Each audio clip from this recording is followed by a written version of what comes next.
I'm Joseph Schaefer. I'm the track lead for this and the director of the Military Cyber Institute, which is our research and publications initiative of MCPA. And I'm delighted to have Josh and Ian with me here this morning. Ian runs our magazine, editor-in-chief of our magazine. Amy Hamilton was our editor-in-chief for the version of the journal, that our peer-reviewed journal that just went out. And without further ado, I'll turn it over to Josh and hand my mic to Ian. So I am the Chief Marketing Officer here at MCPA. So first question is this whose first MCPA HammerCon is it here? Wow. How many people have been to every HammerCon? Okay, me, I have. How many have been the track lead for this? For yeah.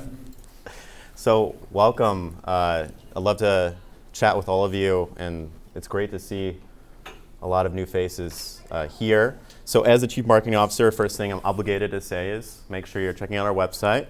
We have social media. We have LinkedIn. We have Twitter, now X, Facebook, and YouTube. So if you miss a talk today because you're at Nerd and you wanted to see another thing, it will be on our YouTube channel later. So just check that out. Make sure you're following us. Like, subscribe, all of that. All that stuff. So. And then I just wanted to kind of talk a little bit about this track, NERD, New Emerging Research and Development. I think it's a clever name. We're all nerds here, right? So I'm very happy that yes. See, that's enthusiasm I want. Yes. yes. So I'm happy that you guys chose first thing in the morning to come here and to learn about the amazing research that's happening. And Ian's going to talk a little bit about our publications in a minute. But I just wanted to just mention NERD, for me, in my perspective. So MCPA, our HammerCon, the first year, I presented here on a presentation called Enter the Battleverse, China's Metaverse War. So maybe some of you read it, maybe not. But, for me, in my career and looking back, that was really a pivotal moment for me. That article was cited and translated all over the world. And that's really elevated my career moving forward. And there's so much that MCPA can do for you. So if you have an idea or thoughts you want to put to, and Ian will talk about this, write it down, send it to the Cyber Magazine or a journal, and there's a lot that you can gain from MCPA. So I'm super happy that you're all here. Talk to each other, talk to me, network, learn from each other. It's a great opportunity, and HammerCon for me is one of the best times of the year. It's going to be a busy day. They're going to learn a lot, and thank you all for coming and all these new faces here. So thank you. I'll take. Thanks. Good morning, everyone. So I'm Ian Leatherman. I'm now the editor-in-chief of Cyber, and that is our magazine of MCPA. How many people have actually read the Cyber magazine before? A couple. All right. So homework for today is go to our website. On the MCPA website, under magazine, actually we have the full edition available digitally on the website. But also while you're here, if you'd like a print edition, you can go to the swag stand and go pick up a print edition as well. So a few things in the magazine that we've done. Let me backtrack. We actually roll articles constantly throughout the year. So I've only been in this role for about 6 months now, and I've learned a ton already. My favorite part is I actually get to see all the stuff that the great people of the community are actually doing. And it ranges from, we've had West Point cadets this year actually publish articles, to research that's actually being done inside the DoD, and their research is being published and a summary is being published in the magazine, to potential policy things, ways of doctrine, how to actually fight wars. Few authors, we've had authors in the room from this period.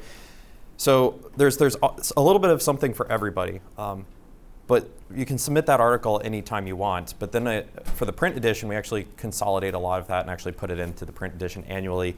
We might actually roll to a quarterly or other periodicity of print edition as we continue to go. So the more that's on your minds, the more that you publish. Obviously go through the proper pre-publication reviews that your organization requires, but whatever you have, there's a good chance that we'll publish it. Very, very few times do we actually turn down an article, as long as it's relevant and is something that's adjacent to the MCPA military community. It's something that we're interested in. So I've been very privileged to see just what people in the community are doing through this, and then I get to help publish that, and then we publicize it, right? Here's an article, and then get traction on there, and we've got some really fascinating metrics of articles that, they go worldwide, and they go kind of viral in the cyber community within 24 hours. So it's a really good mechanism to get your stuff out there. For me, it's a little kind of, very similar. It gets a little personal, right? So my background is I was active duty Navy for a long time, trying to do cyber when the Navy didn't really want to do cyber. And so learned about MCPA, and I was finally this is my home. This is the place that actually cares about this, even though where I was in the Navy didn't seem to really care. And so things that I tried to do in my career was go to DEF CON, for example, and I was never allowed to, because there's always some SSO in there that was like, no, it's scary, there's gonna be bad people there, you're not allowed to go. And then I'm finding out that other people in the Navy were able to go. So it was dependent on your chain of command. So I was able to actually write about that when I left active duty and became a reservist. I finally got to go to DEF CON. I was like, oh my God, MCPA's there. So I was able to write about that experience, because I'm like, I met Jeff Moss, and him at DEF CON the first year, or his video presentation at DEF CON the first year, and then actually being there, it allowed the hacker community of DEF CON to say, it's okay to talk to the government, it's okay to talk to military, because Jeff said it's okay, and Jeff was with HammerCon, right? So those kinds of connections become really important, as it's not just about the military community, but then how do we actually let the other community, traditional hacker community, know it's okay to talk to us, but also, hey, military, it's okay to talk to them, right? And so now I've been at DEF CON every year since, and we're trying to get more active duty people there. And so a lot of that was kind of because I was able to actually get those thoughts on paper with the magazine, which went to various leaders across the DoD and said, why are our SSOs getting in the way of people going to DEF CON for made up silly fears that didn't have any validity, right? So those are just some of the things that I've been able to do through the magazine, and now it's just my honor to actually be able to pass that torch along and do that for all of you. So long story short, please document what you're doing. If it's get a group of people together. We have lots of articles that are multiple authors, right? This doesn't just have to be something you do on your own, but let's move the community forward, and this is a venue to be able to do that. So with that, I will pass it back over here, and we'll get this track kicked off, right?